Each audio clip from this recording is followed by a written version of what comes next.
Halloween is just around the corner, and little ones in our families and in our neighborhoods are putting the last touches on their costumes, ready to come knocking on our doors, hoping for a treat. And as I've been thinking about this coming Halloween, I've also found myself reflecting back on my childhood and those years when I would get dressed up and go out and looking for treats, occasionally giving a trick. It might come as little surprise to you, I imagine, that most years I was the very same thing for Halloween. I was the devil. I had horns, I had a tail, amazing makeup, and my pitchfork. And I was probably a devil for, 7 or 8 Halloweens. And one of the reasons I was the devil was because I liked the makeup, because the first time I can remember getting dressed up for Halloween, I was put in one of those little plastic masks. I can't even remember what it was a mask of, with the elastic that went over your ears. I remember my dad snapping my ear sometimes with that elastic. But more than the ear snapping, one of the things I remember is just how incredibly difficult it was to breathe beneath that plastic mask. And I remember at the end of the night taking it off. I was sweaty. My face was red. Have any of you seen the episode of The Twilight Zone, The Masks? It's a wonderful episode. An old man is nearing his death. He's a wealthy man. His children know he's a wealthy man, and his children want that wealth. And so he gathers them as he is there preparing to die. They gather, and they're not a very nice bunch, and they want their hands on that money.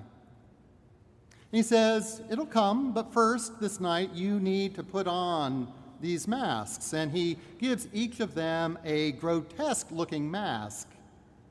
And they put it on, and they make their way through that evening until finally it's time to take off the mask. And when they do, they discover that they have become that mask, that grotesqueness is now theirs. And so I wonder, did you notice the dark masks in this morning's gospel? They aren't the masks of monsters or villains, but they are menacing all the same. They are easier to spot elsewhere in the gospel when Jesus proclaims, "Woe to the Pharisees, woe to those who do not do as they say, woe to the hypocrites." Here are the dark masks, masks of the hypocrites. The Greek word hypocrite that Jesus used was a term used primarily to describe masked stage actors. It comes from 2 Greek roots that together mean essentially underdistinguished or less than sorted. And so a hypocrite was one whose identity was difficult to distinguish because of intentional deception.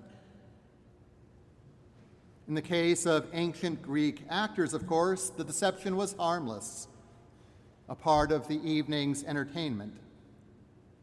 And the more complete the deception, the better. But the Pharisees' deception is different. The Pharisees' masks are real trickery, hidden, harmful. Jesus calls the Pharisees hypocrites because while they say the right things, they do not do the right things. They do not act as they teach. They do not practice what they preach.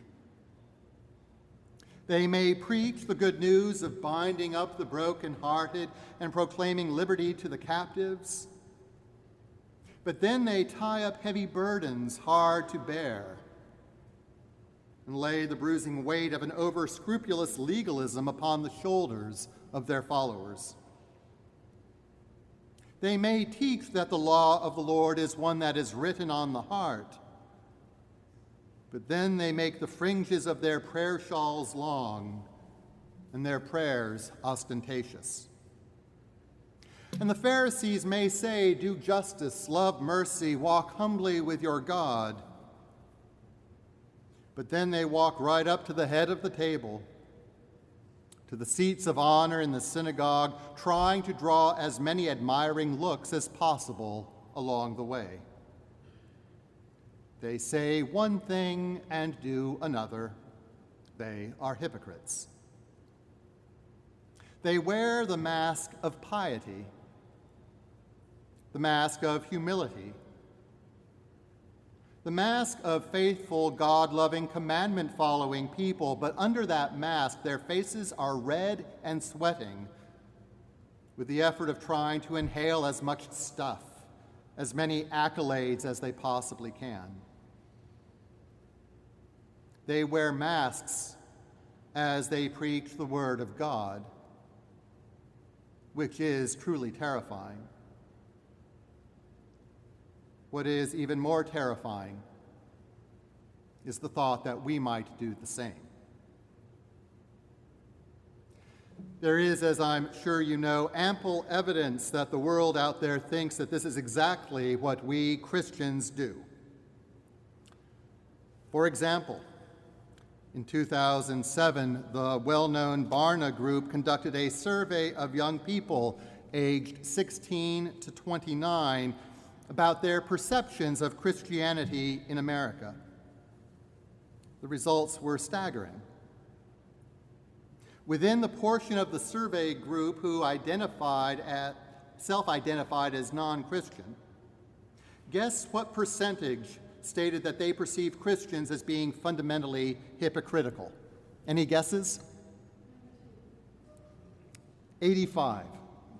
85%.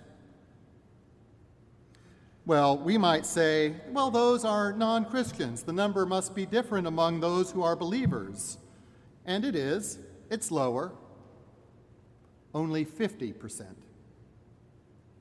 So 85% of young people who are not Christian think we are hypocrites, and fully half of young people who are Christian think we are hypocrites.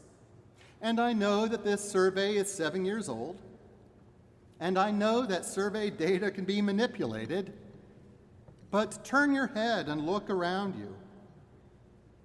There are thousands of 16 to 29-year-olds in Glendale. Where are they? A handful are here, and I thank God for them. I thank God for you. But there is space in our pews, and we need people from all these different generations here at St. Mark's as much as they need the gospel that we proclaim and attempt to live. But if this survey is even close in showing us the depth of the world's spiritual malaise and cynicism, how do we convince that world that we are for real? If those who are not here see us as hypocrites, if all that they see are masks, how do we show them who we really are? I think that there is only really one way to do this, and it isn't by trying to convince them or frankly trying to convince ourselves that we don't have masks on at all. I don't think it does much good to say to those who are not yet here, hey, come on in, we look exactly like you. Because we don't. Look at us. We wear instruments of Roman torture around our necks. We kneel and bow and genuflect and sing in a culture that sees none of that as particularly normal. We appear to the world as a community shaped not by what we know or how much we have, but by who we love. We do not look like the world. We do wear a kind of mask. We do put on a Christian identity here in our liturgy, in our prayers, when we recite the creeds, when we renew our baptismal vows, when we take and eat and drink. But these are not the dark masks of the hypocrite. They are not masks intended to deceive or to conceal. Because unlike the Pharisees, we not only look different, we are different. What we need to do is show the world that our masks and our faces look alike. So then, here is the question for St. Mark's this day. If we were to take off our masks, what would we look like underneath? For example, if we were to take off the bejeweled, beautiful mask of our liturgy, would we still look the same?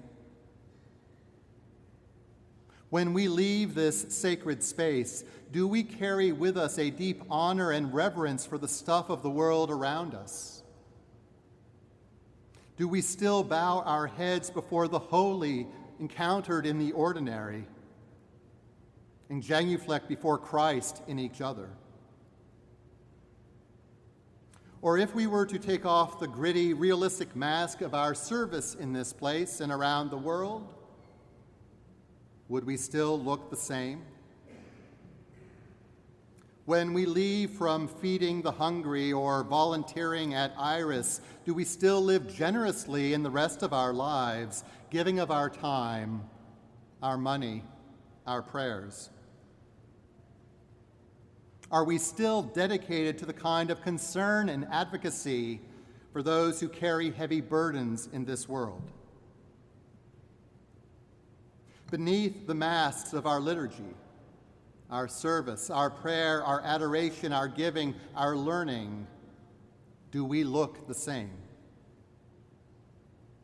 Do we let these masks, these faces of our faith, of Christianity, shape what we look like on the inside? This is our calling. To let the masks of our faith so shape who we are within that we can live a life worthy of God and be Christ's body in the world.